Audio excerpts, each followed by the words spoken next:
Promova TV, a home of testimonies.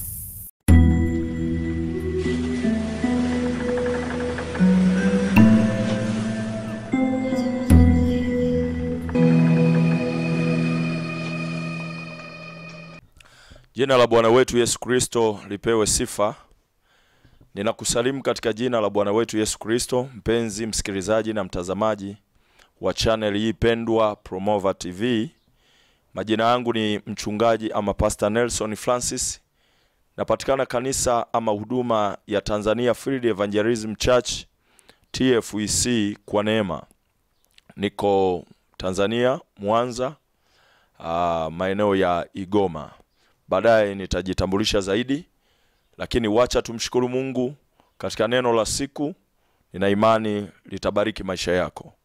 Baba yetu mpendwa, katika jina tukufu na kuu la Bwana wetu Yesu Kristo, niko hapa kukushukuru kwa ridhaa yako ya maisha ambayo umetupa kuendelea kuishi katika hii dunia sawa sawa na uladhi wa mapenzi yako.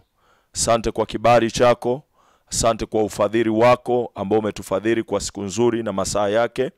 Asante kwa ufadhili wa hali ya hewa, umetufadhili kwa chakula, kwa mavazi, umetufadhili kwa pumzi na uhai, umetufadhili kwa mazingira rafiki, mahala pa kulala, umetufadhili hata tumetoka, tumerudi salama kwa ulinzi na usalama na utulivu.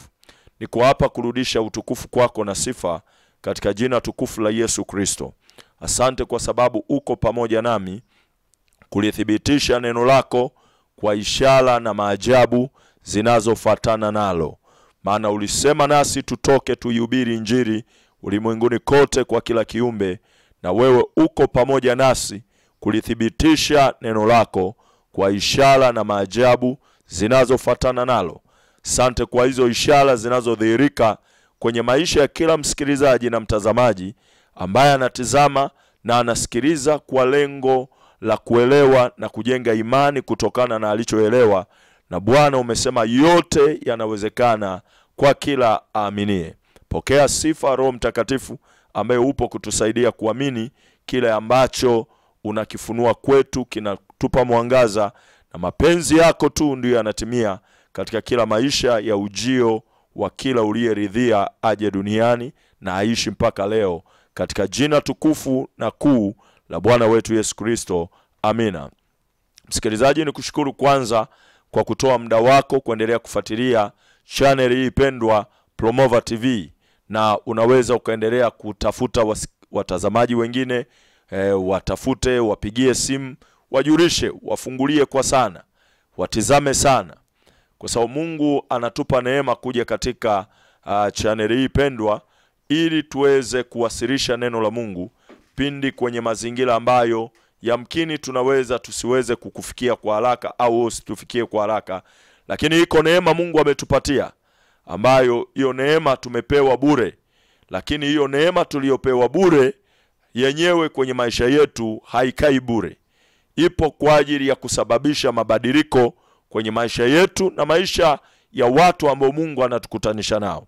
Msikilizaji, hapa nilipo sina nguvu zangu binafsi ambazo naweza nikakupa zikaleta mabadiliko kwenye maisha yako, isipokuwa ninayo neema ya Mungu ambayo sio bure kwenye maisha yangu. Popote ambapo ilidhihirika, iliacha watu wamebarikiwa na watu wamefunguliwa. Tunapozungumzia neema ya Mungu, tunazungumzia kibali cha Mungu kuingilia kati kwenye maisha yako. Tunazungumzia uweza wa Mungu kuingilia kati, kuleta mabadiliko ambako fedha haiwezi kukubadilisha, ambako watu hawawezi wakakubadilisha, ambako magereza haiwezi kukubadilisha, ambako hata waganga hawawezi kukubadilisha. Lakini iko neema itendayo kazi, na hapo kaa vizuri mkao wa kupokea, maana ni Mungu wa wote wenye mwili na hakuna neno gumu asiloliweza. Mungu aliponipa neema ya kuzungumza kipindi cha kwanza, tulizungumzia kitendawili ambacho kinaleta upotofu katika fikra za watu. Baada ya kuzungumzia kwa nini watu waombewe mara nyingi na mapepo hayatoki. Mtu leo ameombewa, kesho ameombewa, ina maana yako mapepo leo yanayogomea jina la Yesu. Kwa tulizungumza kwa sehemu, na ninamshukuru Mungu nimepokea simu za watu ambao walisema wao wamegundua jambo hilo pia linahusiana na mwendelezo wa maisha yao. Msikilizaji, leo tuko hapa kuendelea kwa habari ya kuendelea kupata ufumbuzi. Shetani hatakiwi kutukuzwa kwenye maisha yako. Shetani hatakiwi kupata heshima yoyote. Na wewe acha ile hali ama tabia ya kuwa unatoa shuhuda za kutukuza kazi za giza na kumtukuza shetani. Nikikuonyesha kwa mujibu wa maandiko, Yesu Kristo kwa kazi aliyoifanya msalabani, alimtoa 100% ya nguvu zake na akamrudisha 0%. Maandiko yanasema aliwafanya kitu cha fedhea ufalme wa giza wote, pamoja na mapepo na shetani. Na wote leo ambao ni mawakala wa nguvu za giza walitolewa 100% ya nguvu zao, akawarudisha 0%. Akawafanya kitu cha fedhea hadharani, kama show, kitu kisichokuwa na heshima hadharani, kitu cha fedhea. Akawaburuta katika msafara wake wa ushindi wa pale msalabani. Jina la Bwana libarikiwe. Usitoe tena shuhuda za kwamba shetani alijiinua. Biblia inasema shetani amesetwa upesi chini ya nyayo za miguu yetu.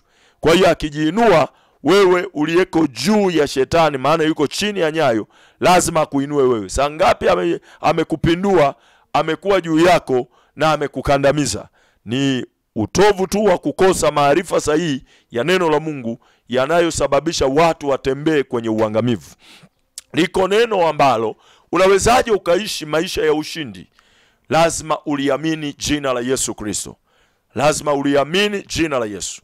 Watu wengi wanafikiri kuliamini jina la Yesu ni kubadilisha dini, ni kubadilisha dhehebu. Mwana wa Mungu, kuamini jina la Yesu, kumwamini Yesu sio dhehebu. Yesu alipokuja duniani madhehebu aliyakuta, lakini hakujiunga katika moja ya hayo madhehebu. Yesu alipokuja duniani alikuta dini zipo, madhehebu yapo, lakini Yesu hakujiunga katika moja ya hayo madhehebu. Yesu aliutambulisha ufalme wa Mungu. Yesu alihakikisha Mungu anafahamika. Neno la Mungu linafikishwa kwenye maisha ya watu kwa usahihi, na linawazalisha imani kwenye maisha ya watu, na watu maisha yao yanabadilishwa. Watu wanakutana na mapinduzi halisi ya kiungu na kurudi kuishi maisha halisi ya kuyafurahia maisha. Anasema katika Mathayo sura ya 11 mstari wa 28, huu ni wito wa Bwana Yesu, na inakupasa leo ukubaliane na wito wa Bwana Yesu. Anasema, njooni kwangu ninyi nyote msumbukao na wenye kulemewa na mizigo, mimi nitawapumzisha. Mwana wa Mungu, masuala haya imani hayahitaji kampani ya ukoo, kampani ya kifamilia. Ibrahimu alipoambiwa toka kwenye nyumba ya baba yako, toka kwenye familia yako, toka kwenye nchi yako, toka kwa jamaa zako, hakusubiri kampani. Alitiki binafsi neno la Mungu. Petro alipomwambia Bwana Yesu, kama ni wewe unayetembea juu ya maji, niite. Yesu alipomwambia njoo, hakusubiri kampani ya kina Mathayo, hakuhitaji kampani ya kina Yuda wala wa kina Tomaso. Alitiki binafsi na akachukua hatua. Hata wewe imekupasa ufanye hivyo. Kwa anasema mizigo, wewe ndio unayefahamu unasumbuka na kulemewa na mizigo. Yesu anakupa wito, njoo. Unapokuja kwake kwa njia ya kumwamini, Yesu anakupumzisha, lakini anakutaka ukae kwake, ujifutie nira yake, ujifunze kwake. Yeye ni mpole na mnyenyekevu wa moyo, utapata raha katika nafsi. Kuna watu wanaishi maisha wasioyafurahia, hawana raha nayo. Shetani amewagandamiza. Wanalipwa mishahara mikubwa, lakini inaishia kwenye matibabu. Wanagawana mishahara yao na magonjwa, wanagawana mishahara yao na waganga. Uhitaji kusumbuka wakati suluhisho lipo ambalo Mungu amelitoa, nalo ni Yesu Kristo kuwa Bwana na Mwokozi wa maisha yako. Lakini huo ni wito. Kwa hiyo kubaliana na wito wa Mathayo 11:28. Njoo, ukiambiwa njoo, uone kama hautapumzishwa. Lakini Biblia inasema ukimwamini Yesu, ukimkiri kwa kinywa kuwa Bwana na Mwokozi wa maisha yako, Yesu Kristo anakuokoa. Neno kuokolewa, ndani yake kuna kuponywa magonjwa, ndani yake kuna kufunguliwa katika vifungo. Ndio tafsiri ya neno wokovu. Ni furushi zima la mema yote ambayo umehangaika muda mrefu kuyatafuta. Kwa mujibu wa kitabu cha Warumi sura ya 10 mstari wa 9 hadi wa 10, anasema ukimkiri Yesu kwa kinywa chako kuwa ni Bwana na ukaamini moyoni mwako ya kwamba alikufa na Mungu akamfufua katika wafu siku ya tatu, utaokoka. Kwa maana kwa kinywa unakiri unapata wokovu, na kwa moyo unaamini unahesabiwa haki. 11 anasema kwa maana kila muaminie hatotahayarika, hautaaibika, hautateseka. Sasa tunapozungumzia ukomo wa nguvu za giza kwenye maisha yako, ukomo wa migandamizo ya mapepo kwenye maisha yako, ukomo wake ni Yesu Kristo. Wana wa Mungu, ukisoma Biblia hii utakuta kuna historia za magonjwa, historia za mateso, historia za mahangaiko na umri wa mateso. Biblia inasema katika kile kitabu cha Matendo ya Mitume ile sura ya 3. Ile sura ya 3 ukisoma vizuri mpaka mstari wa 16 na kuendelea, inaenda mpaka sura ya 4, inaamsha kitu kingine cha wale wanafunzi kutafutwa. Lakini utakuta kisa cha mtu mmoja aliyekuwa kiwete toka tumboni mwa mama yake. Mwana wa Mungu, fikiria, hakuwahi kuonja maisha haya, lakini ni kiwete toka tumboni mwa mama yake. Huyu ndugu akiwa kiwete toka tumboni mwa mama yake, maandiko yanasema walichomsaidia baada ya kuzaliwa, alikuwa akibebwa na Wasamaria wema, wanamweka katika mlango wa hekalu. Hawa watu ninawapenda sana. Hawakuwahi kumbeba huyu mtu kumpeleka kwenye nyumba za waganga, hawakuwahi kumpeleka kwenye nyumba za matambiko. Waliona hili jambo liko juu ya uwezo wetu, acha tumbebe tumpeleke katika mlango mzuri wa hekalu, wacha tumpeleke pale mlangoni. Mwana wa Mungu, usimbebe mwenye shida ukampeleka kwa waganga, mlete kwa Yesu Kristo. Yesu analo suluhisho la maisha yake. Walimbeba wakampeleka hapo kwa muda mrefu sana. Biblia isemi kwamba ni muda gani, lakini ilikuwa ni kawaida, wanamchukua na mbeba. Kazi yake ni kuomba apewe sadaka, apewe fedha, apewe dhahabu kwa watu waingiao ndani ya hekalu. Na hivyo alipewa. Maandiko yanasema siku moja Petro na Yohana wakienda kusali, saa ya kusali, walipofika mahali pale, aliwaomba apate sadaka zile, kama fedha, kama dhahabu, kama ilivyokuwa kawaida. Maandiko yanasema Petro akamwambia, tutazame sisi. Biblia inasema akawatazama akitarajia kupata kitu kwao. Wakati amewatizama, Petro akamwambia, fedha hatuna wala dhahabu hatuna, bali kile nilicho nacho ndicho nikupacho. Katika jina la Yesu Kristo wa Nazareti, simama uende. Alipomtangazia katika jina la Yesu Kristo wa Nazareti, simama uende, Biblia inasema alimshika kwa mikono, akamuinua, mara vifundo vya nyayo za miguu yake vikatiwa nguvu, naye akasimama vizuri sawa sawa. Akaambatana pamoja nao akiwashikilia, wakaingia wote hekaluni, huku akimtukuza Mungu. Wakati anamtukuza Mungu, wale waliompita kwenye ule mlango wakaingia ndani, waliompa pengine sadaka zile fedha, wakashangaa, yule tuliyembariki fedha ameanza kusifu. Lile tatizo alipo, lakini yeye amewashikilia Petro na Yohana, ikatoa ishara kwamba ndio waliohusika na kufunguliwa kwake. Wakatembea mpaka kwenye eneo lao la Tao la Sulemani. Watu hawakuvumilia, wakainuka katika viti, wakaenda wakawakusanyikia pale katika lile Tao la Sulemani. Biblia inasema wakiwa katika lile Tao la Sulemani, wamewakusanyikia, wamewakazia macho, maana yake matumaini yao yote wameweka kwa wale mitume. Petro akapindua fikra zao. Akasema, enyi ndugu, mbona mnatukazia macho sisi, kana kwamba haya mambo yamefanyika kwa nguvu zetu ama utaua wetu? Petro akasema, kumbukeni, ni Yesu Kristo yule wa Nazareti, ambao ninyi mlimtesa, ninyi mkamsulubisha, ninyi mkamkataa. Akaongea mambo mengi kwa ufafanuzi, lakini kufika mstari ule wa 16 akawaambia, kwa imani katika jina la Yesu, jina lake limemtia nguvu, na imani iliyokuwa kwake yeye imempatia uzima huu mkamilifu mnaouona mbele yenu. Mwana wa Mungu, sikiliza vizuri. Kuna kutajwa kwa matatizo na umri wa matatizo. Unayenisikiliza unaweza ukawa na tatizo, na leo ukipata muda baadaye nitakutajia namba za simu. Ukinisimulia utaniambia pengine tatizo lilianza muda fulani, na mpaka leo naongea na wewe mtumishi lina umri fulani. Utanieleza jitihada ambazo umezifanya kukabiliana na tatizo. Biblia imetunza rekodi matatizo ya watu, umri wa matatizo na jitihada walizozifanya kukabiliana na yale matatizo. Zile jitihada zinafunua kwamba watu hawayapendi matatizo, watu hawataki kuumia, watu hawataki kuonewa. Lakini mwana wa Mungu, niko hapa kukujulisha jitihada zako ambazo umefanya. Je, uliwahi kupatia njia sahihi ya kuelekeza jitihada zako? Huyu mtu walimpeleka katika mlango mzuri. Ni jitihada kuonyesha kwamba lile tatizo lilipelekea udhaifu wa uendeshaji wa maisha. Maisha hayaendi sasa. Biblia inasema huyu mtu aliyeponywa kwenye mlango mzuri alikuwa na zaidi ya miaka 40. Imagine mwana wa Mungu amekuwa kiwete toka tumboni. Mama yake amehangaika naye. Si kitu chepesi wazazi mnaonisikiliza, umezaa mtoto, amefika umri wa kutambaa hatambai, amefika umri wa kutembea hatembei, amefika umri wa kukimbia kwenda shule hawezi kwenda chooni peke yake, hawezi kwenda kuoga peke yake. Kila kitu sasa inakulazimu umbebe na umfanyie. Lakini umejitahidi kutafuta suluhisho, umeendea watu mbalimbali hujapata suluhisho. Leo katika jina la Yesu ninakueleza suluhisho. Huyu Mungu hana upendeleo. Kilichomsaidia fulani kinaweza kusaidia wewe leo. Na ni imani katika jina la Yesu. Kilichokuja kutokea, yule mtu alitembea vizuri.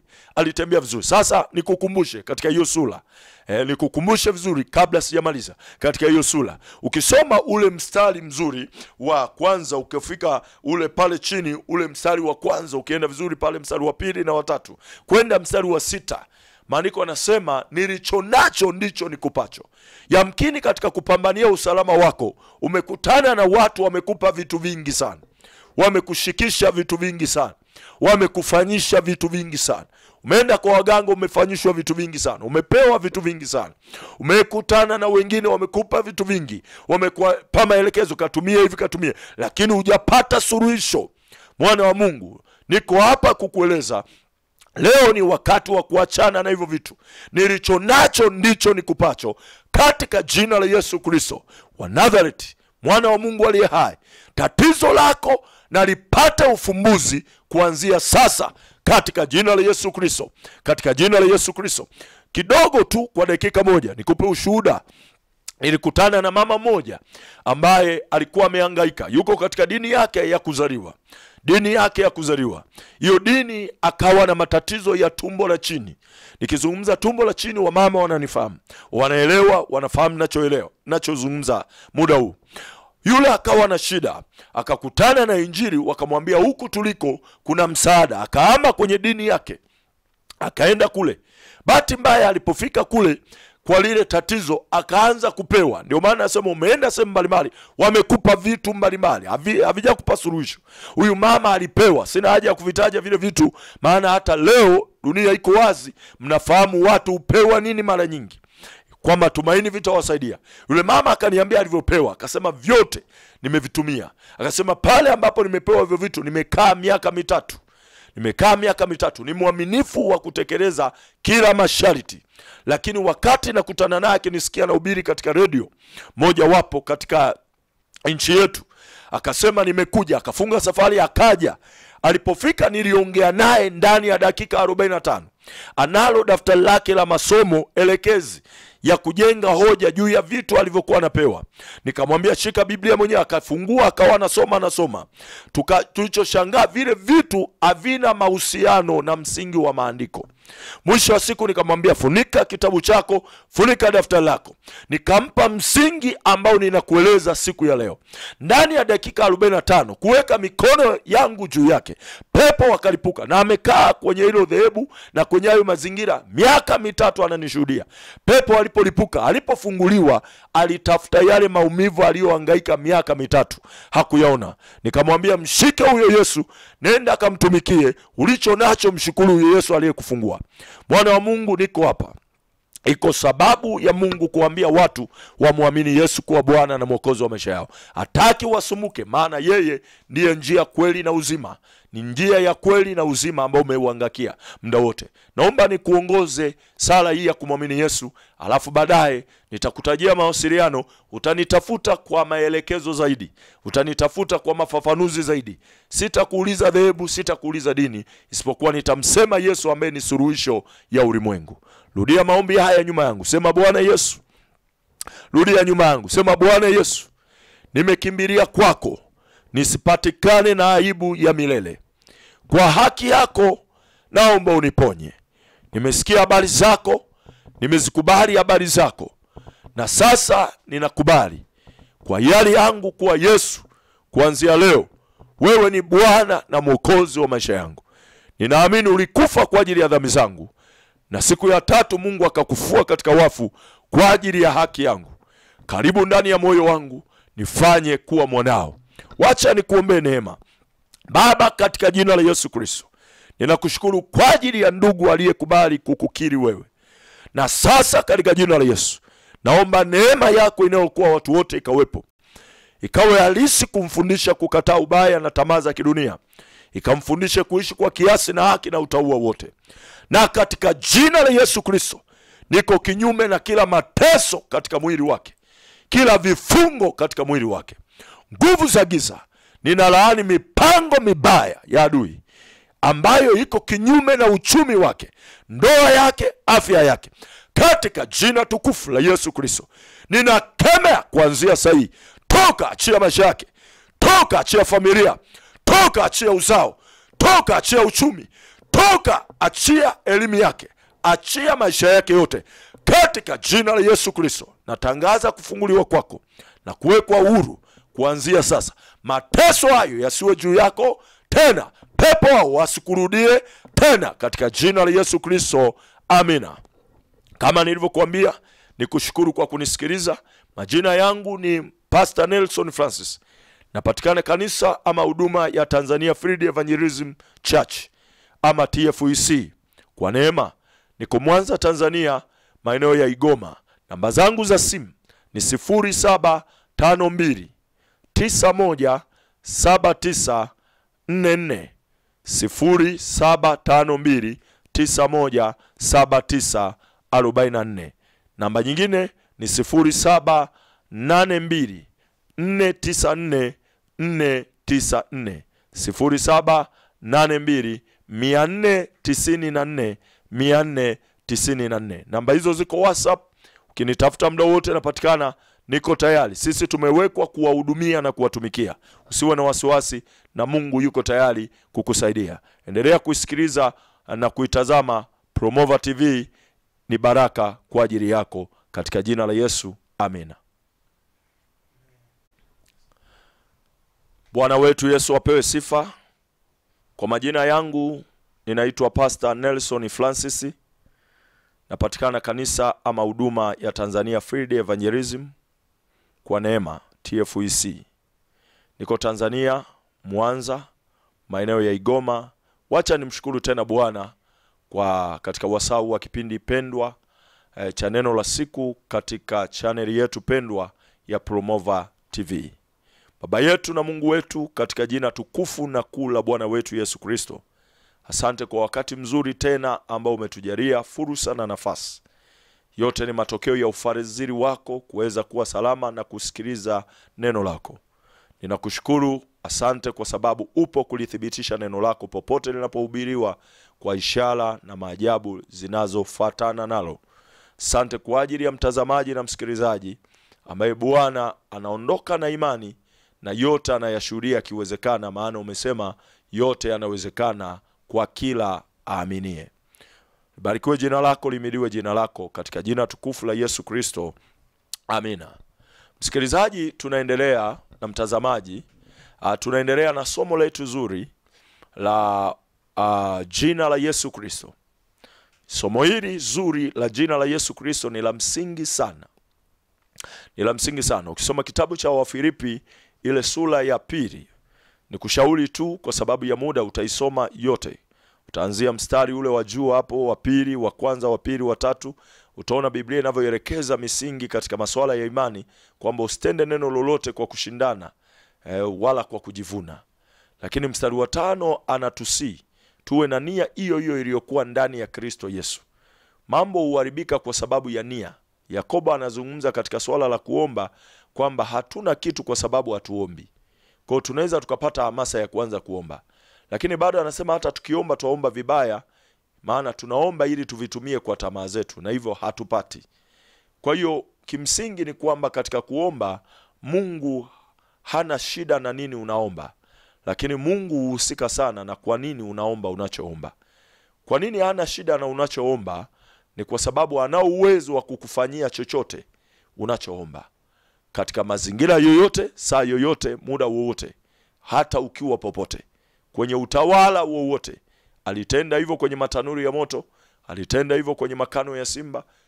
Mungu ana uwezo huo, lakini uhusika sana na ile nia iliyoko nyuma ya kile unachoomba, kwamba baada ya kutendewa nia yake ni nini. Hivyo tutajifunza zaidi.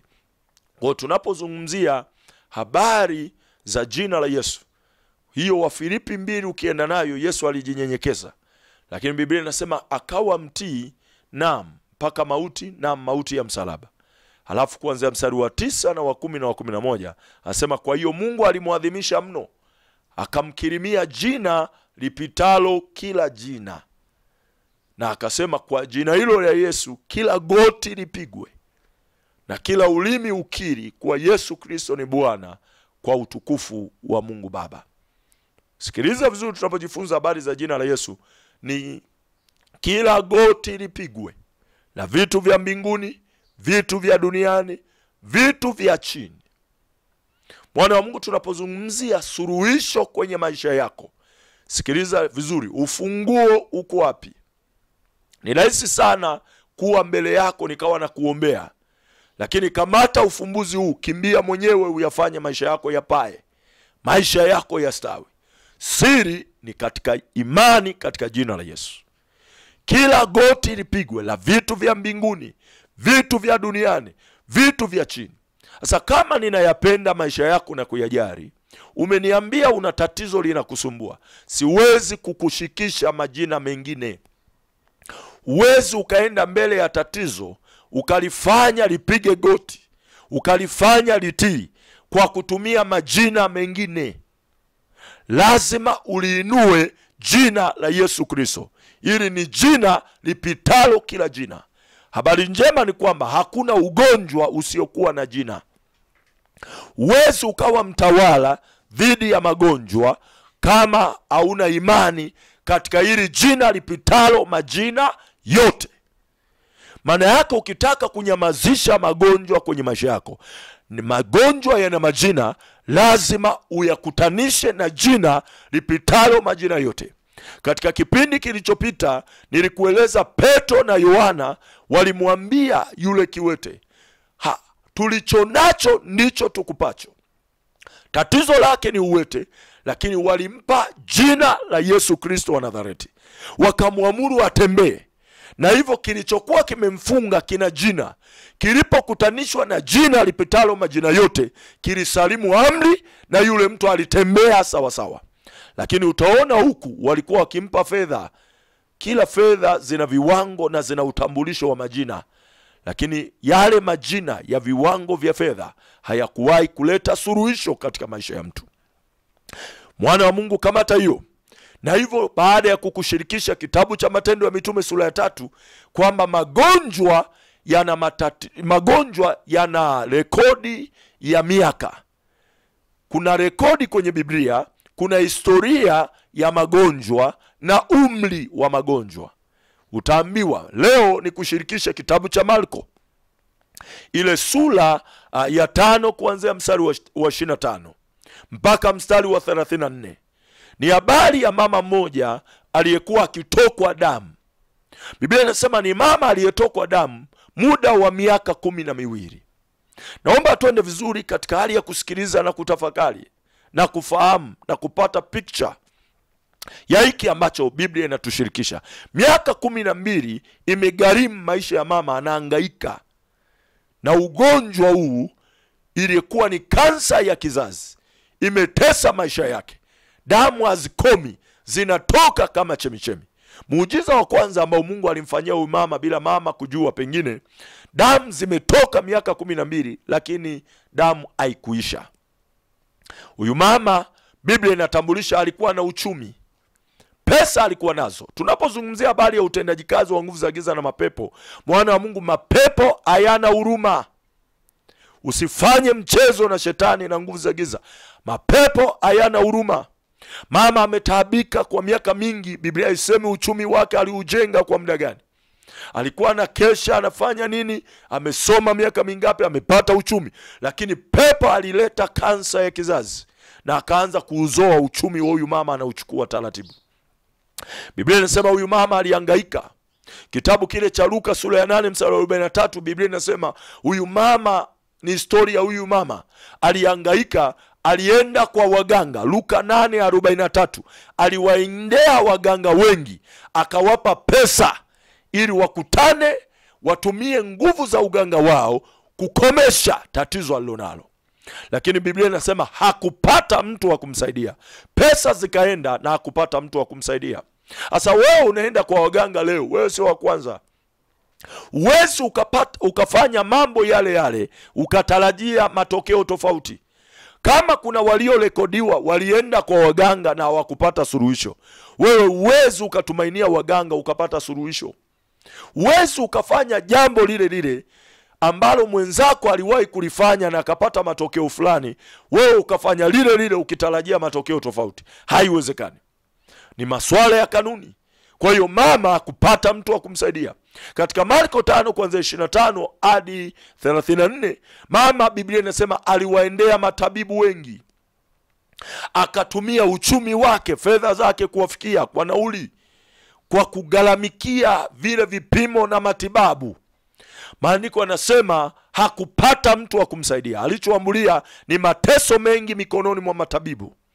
Alichoambulia ni mali yake kuzidi kuisha. Alichoambulia ni hali yake kuzidi kuwa mbaya. Ukifika mstari wa 27, maandiko yanasema alipokutana na mtu kama mimi unavyonisikiliza leo, akamueleza habari za Yesu, yule mama akaziamini. Yule mama imani yake ilikuwa kubwa, taraja lake ilikuwa kubwa. Biblia inasema hakuhitaji hata asogee akutane na Yesu amuelezee. Kwanza tatizo lake la kutokwa damu lilikuwa ni zaidi ya akili za wanadamu. Na hivyo watu kama hao wa kutokwa damu, wenye ukoma, waliitwa ni najisi, walitengwa. Kwa hiyo hapakuwepo na nafasi ya kumuita Yesu hata nyumbani kwake, hata kutane naye. Maana Yesu aliambatana na msafara. Mama kwa imani akadhabihu maisha yake. Akasema nitaondoka, nitapita kwa mkutano kwa nyuma, nitalishika pindo lake la vazi. Ninaamini nitapona ugonjwa huu, nitapona mateso haya, nitaondoka. Mwana wa Mungu, lazima unganganie. Wote ambao wamesaidiwa na Mungu walingangania, walilipa gharama, walisafiri, walienda kumkaribia Yesu, kuzipata habari za Yesu, walilipa gharama. Utaona, tutajifunza huko mbele ya safari. Lakini mama akaondoka, mama akaenda. Biblia inasema akapenya alivyoweza kupenya, akashika pindo la vazi na nguvu zikamtoka Yesu. Na mama akafahamu mwilini mwake amepona ule ugonjwa. Yesu Kristo akawaambia watu na wanafunzi, kuna mtu amenigusa hapa. Mitume wakashangaa, wakasema, Bwana, watu wanavyokusonga namna hii, wao unasema kuna mtu amenigusa? Yesu akasema kuna mtu amenigusa. Wakati anaangaza amuone aliyefanya jambo lile, yule mama akaja akamwangukia akitetemeka, akamueleza kweli yote.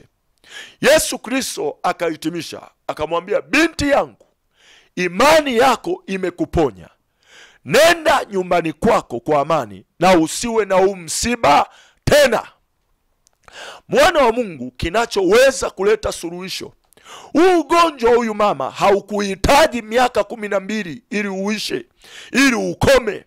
Maana yake kama mama asingesikia habari za Yesu na kuziamini na kuchukua hatua kwa msukumo wa imani iliyozaliwa na ufahamu juu ya Yesu, Huyu mama pengine ingesemwa ana miaka 15 anahangaika, miaka 20, miaka 30. Na kama asingekutana na neema kama yule uliyokutana nayo ya kusikia hizo habari, pengine huyu mama ingegharimu maisha yake yote, angefia katika ule ugonjwa. Maana Biblia inasema hali yake ilikuwa inazidi kuwa mbaya. Sasa unaweza ukashtuka leo kama huyu mama, ukaamini habari za Yesu. Hiyo historia ya ugonjwa wako ikakomeshwa kwenye maisha yako. Historia ya mateso ya nguvu za giza, historia ya mateso ya mizimu, historia ya mateso ya mapepo ikakomeshwa kwenye maisha yako. Inawezekana, maana Yesu ametolewa kuwa zawadi kwa ajili ya ulimwengu. Yesu sio mali ya Wakristo, Yesu ni mali ya ulimwengu. Yohana 3:16, kwa maana jinsi Mungu aliupenda ulimwengu, aliupenda ulimwengu, wanadamu wote tuko sawa mbele za Mungu. Yesu ni zawadi kwa ajili ya ulimwengu. Nguvu alizokuja nazo ni zawadi kutatua matatizo. Na ndio maana Yohana 10:10 anasema, Yohana sura ya 10 mstari wa 10 anasema, shetani ni mwizi, amekuja kuiba, amekuja kuchinja, amekuja kuharibu. Na ndio maana nimesema usizengee kwenye mazingira ya nguvu za giza na mapepo. Muamini Yesu, uyasalimishe maisha yako. Amekuja kuiba, kuchinja na kuharibu. Yesu naye akatangaza, na mimi nimekuja huko huko ambako mwizi amekuja, ambako mwizi amekuja kuiba, kuharibu na kuchinja. Na mimi nimekuja ili muwe na uzima, kisha muwe na utele. Maana yake ukimwamini Yesu unaepukana ama unaepushwa na udhalilishaji wa nguvu za giza. Ugonjwa wa huyu mama haukuhitaji miaka 12 ili uishe, ili ukome. Ulihitaji kukutana na habari za Yesu. Ulihitaji kukutana na Yesu ili ukomeshwe kwenye maisha ya huyu mama. Tatizo ulilonalo alihitaji kitu kingine. Biblia inasema huyu mama akasikia habari za Yesu. Wewe umesikia habari za nini? Umesikizishwa habari za nini? Watu leo hawaelezwi habari za Yesu, wataelezwa habari ya vitu. Mwana wa Mungu, nilikutana na hilo swali. Mtu akaniambia, vipi nikichukua majani ya mti fulani nikatwanga, nikachemsha, nikanywa, nikapona, nikosa? Nikamwambia, sikia, iwe ni mwanadamu umekutana naye, iwe ni majani ya mti fulani, iwe ni dawa fulani, vyote hivyo unazungumzia kundi la viumbe. Hata kama kuna majani ya mti yamekusaidia, fahamu ni kundi la kiumbe. Na hakuna kiumbe chenye nguvu zake za asili. Na kama kina nguvu ya kuleta suluhisho kwenye maisha ya mtu, fahamu hizo nguvu sio zake za asili. Yule aliyekiumba ndiye aliweka hizo nguvu. Na hivyo hutakiwi kukwamia kwa kiumbe. Kama kiumbe kilichopewa hizo nguvu kina hizo nguvu za kuleta suluhisho kwenye maeneo mbalimbali, vipi huyu aliyekiumba? Lakini jambo la pili nikamweleza, hakuna kiumbe chenye uwezo wa kuwa sehemu zote kwa wakati wote. Hivyo kuna mti utaupata Afrika, utaukosa nchi za nje, utaukosa maeneo mengine, na wewe unahitaji msaada wakati wote. Kwa nini ushikamane, uweke imani kwa viumbe ambavyo havina uwezo wa kuwa mahali kote kwa wakati wote, na ukamwacha muumbaji wa hivyo viumbe aliyeweka hizo nguvu, mwenye uwezo wa kuwa mahali kote kwa wakati wote, na akakuhakikishia usalama wako? Nikamwambia, kwa hiyo tuvuke kwenye elimu ndogo sana ya kutetea viumbe na miti, twende kwa muumbaji alete suluhisho, akuhakikishie, uwe Afrika, uwe nje, uwe vijijini, uwe mjini, atakuhakikishia usalama wa maisha yako. Kwa hiyo Yesu huyu ndiye aliyemwambia mama, usiwe na msiba tena, nenda zako nyumbani kwa amani, usiwe na msiba tena. Tatizo lako lina uwezo wa kufika ukomo sasa hivi katika jina la Yesu. Ninapomalizia, mwana wa Mungu, naomba nikuongoze sala ya kumwamini Yesu. Swala la uponyaji ni mahusiano. Swala la usalama unaodumu ni mahusiano kati yako na Yesu Kristo. Hii sala sio dini, sio dhehebu, ni swala la mahusiano kati yako na Yesu Kristo. Ili unufaike na vya Yesu, sio wewe unaenda unapimiwa. Kwa hiyo rudia maombi haya nyuma yangu. Sema, Bwana Yesu, nimekimbilia kwako, nisiaibike milele. Kwa haki yako naomba uniponye. Kwa kinywa changu ninakukiri sasa, wewe Yesu ni Bwana na Mwokozi wa maisha yangu.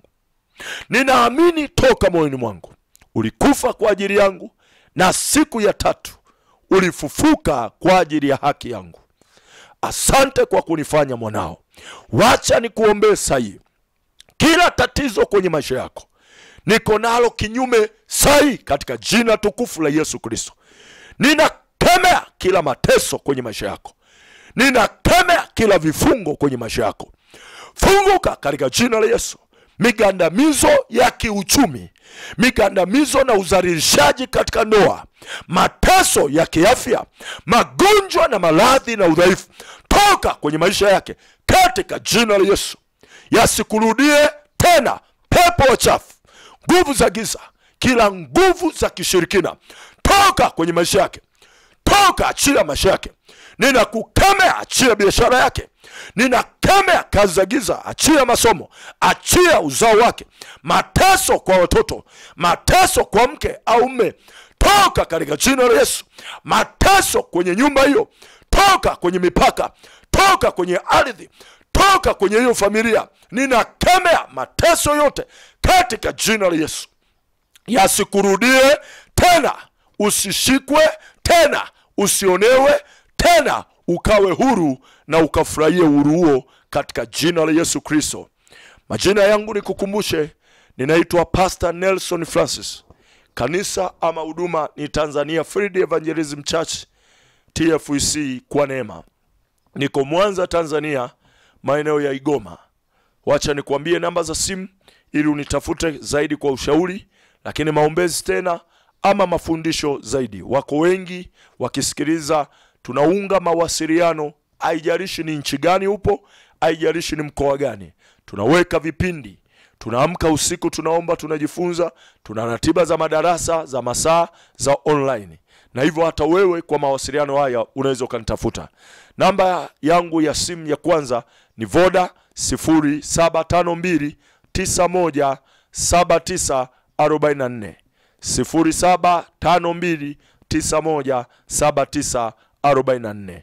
Airtel ni 0782494494,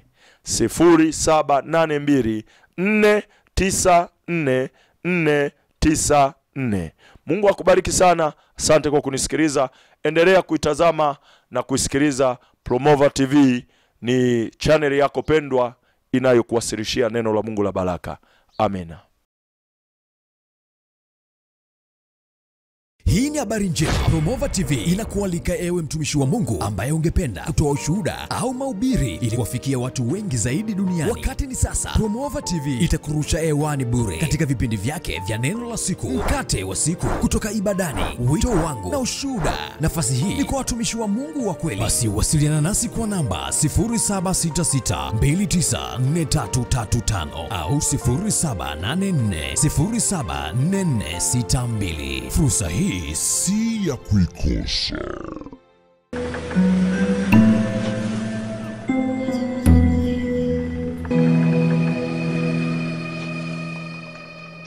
Promova TV, a home of testimonies.